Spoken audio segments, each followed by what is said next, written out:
Okay, so I'm looking at the energy model, and I can see the surfaces that are part of the energy model. If I flip to the 3D model, the point is that I can propagate change through families. So if I edit the conceptual mass family that was my balconies, I can add uh, other shading elements to it, or in this case, at the moment, I'm just going to add some columns. I'll speed up the drafting here, but what I'm doing is just drawing a two-dimensional shape for the columns and then extruding it to what would be the underside of the balcony above.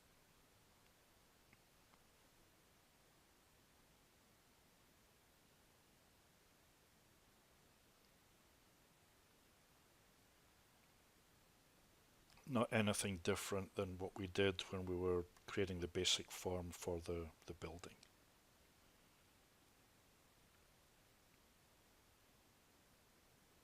Okay, and I'm then using my align to make sure they line up at the top. If I say I'm done and I save it and load it into the family, you see it update.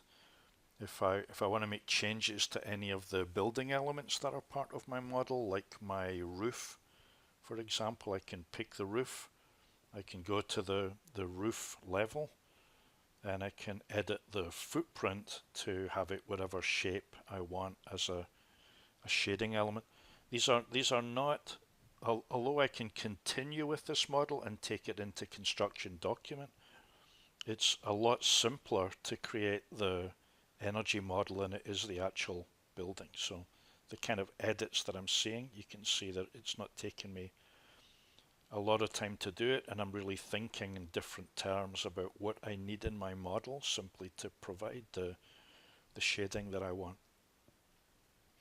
So with my roof done, if similarly I could also be using building elements for the access floor and the screen walls, and using the power of Revit and the BIM model to create my other shading objects, this time on the north side of my building, and using not masses but building elements, because that's kind of the combination that I'm emphasizing for creating your model.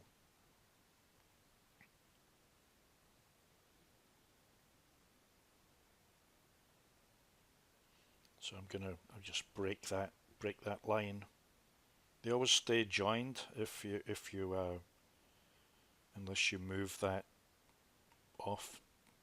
So if I pick it and drag it back a little bit so it's two separate lines, then I can line them up, and then I can close them with an additional line. Make sure you can see in your 3D views the objects you work with most, like floors,